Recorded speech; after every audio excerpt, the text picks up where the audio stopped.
In this video, we go from this to this.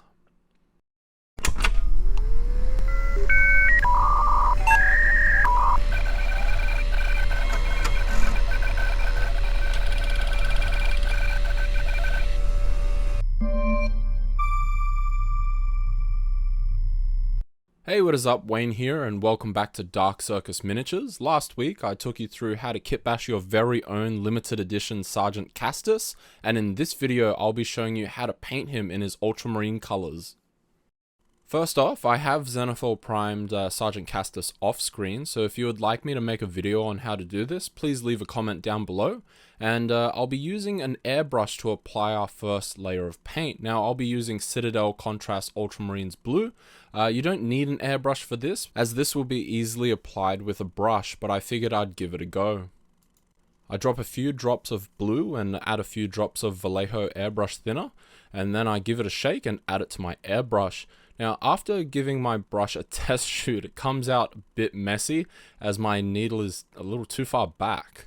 Either way, I coat the model in a good old 360 coverage all over his armor, and once dry, it looked pretty good. So now I move to Citadel Layer Out of Guard Blue, and just like the contrast paint, I add a few scoops into my airbrush cup and add a couple of drops of airbrush thinner in, mix it up with my brush, and then spray it all over Sergeant Castus.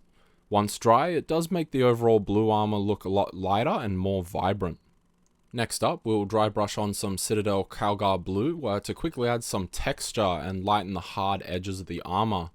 Be sure to really drag out the dry brush on some paper towel, as we'll just need enough to show off them edges. Now, to bring down the armor tone and to add some shadows to the recessed areas, we'll apply some Citadel Shade Drakenhof Nightshade.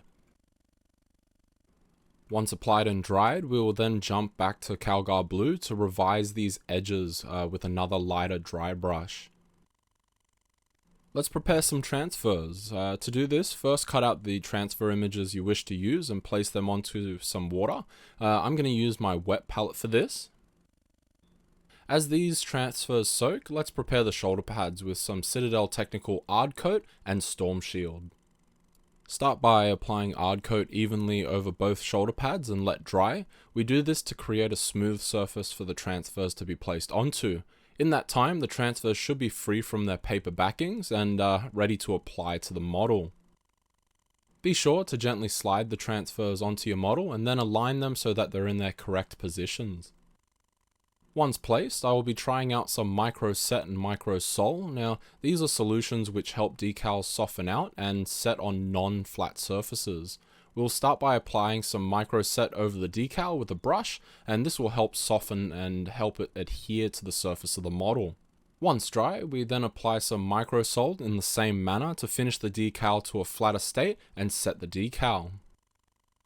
After this, to seal the transfers down and remove any gloss surface, we just apply a layer of Storm Shield over the top of everything to matte it out.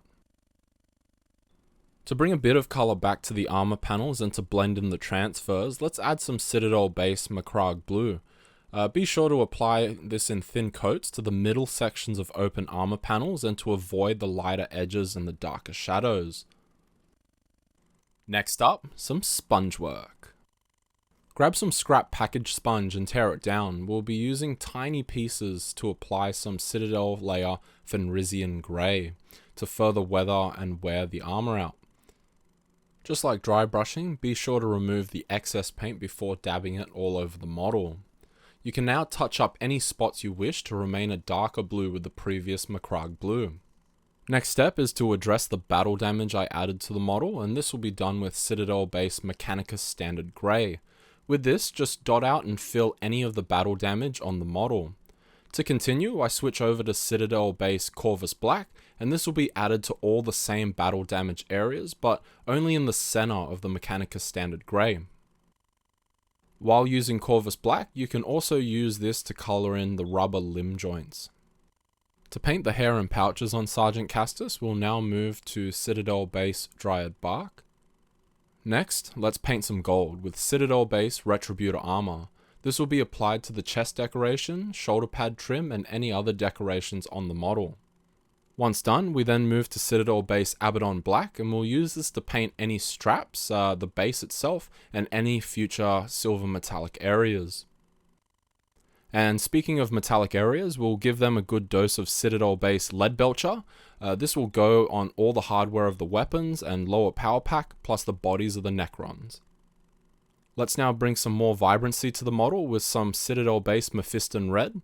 Apply this to the weapon casings and the helmet of your Sergeant if he has one. Falling back to Mechanicus Standard Grey, we will now touch up our base. Be sure to paint over all the black while trying to avoid painting grey on the silver Necrons. After that, let's focus on adding some warmth to Sergeant Castus' face. We'll do this by using Citadel base Bugman's Glow. While his face is drying, let's paint some of his purity seals. We can start by painting the parchments of the purity seals with Citadel base Xandri Dust, then topping off the wax seal above with Citadel base Corn Red. With his face all dry, let's add some colour to his flesh tone with some Citadel layer Cadian Flesh Tone. Next up, let's darken down the base, some metal, and panel line some armor. Grab some Citadel shade Nuln Oil and cover all the Lead Belcher areas and the base. After that, carefully add some Nuln Oil to the panel lines on the armor plates. To then also darken down the areas of Retributor Gold and Xandri Dust, grab some Citadel shade Agrax Earth Shade. To finalize the purity seals, we will also use some Citadel layer Screaming Skull. While we're on the lighter shades, grab some Citadel base Corax White to paint the plasma coils on Sergeant Castus' plasma pistol and the eyes and chest emblems of the Necrons. To colour the plasma coils, I first use some Citadel Technical Nighthaunt Gloom, then use some Citadel Technical Nelic Oxide, and because I forgot to hit record, I also used some Citadel Technical Soulstone Blue and then only coloured the raised parts of the coil with a little bit of Corax White. Now to focus on the Necron's eyes and chest emblems, we're going to apply some Citadel Technical Tesseract Glow. You can also add this to the metal parts around the eyes and the chest, just to give it a bit of a glow effect as well. Also, let's not forget to highlight those pouches with some Citadel layer Baneblade Brown. Then dry brush the base with some Citadel layer Dawnstone. And now that we're almost at the finish line, I'm going to add some more pizzazz to my base, so I figured I would crack out some Green Stuff World's green resin crystals. After applying the crystals with some superglue, I then turned towards some Vallejo pigment powders. I used an old brush to dust Vallejo natural and brown iron oxide pigments to the base, and after that I sealed in all my efforts with a spray of Citadel Minotaurum varnish. And to finalize, I painted the base rim black. And there you have it. This is how I painted my own Sergeant Castus in all his Ultra Smurf glory. If you enjoyed this video, please click like and share this with your friends, and for all alerts on future videos, be sure to subscribe and hit that bell notification icon. You can also follow me on Facebook and Instagram to find out what I've been working on, and to further support the channel, you can become a Dark Circus Miniatures patron. For just a few dollars a month, you can help keep these videos coming. For all these fun things, I have links in the video description below. Thanks for tuning in, and I'll see you next time.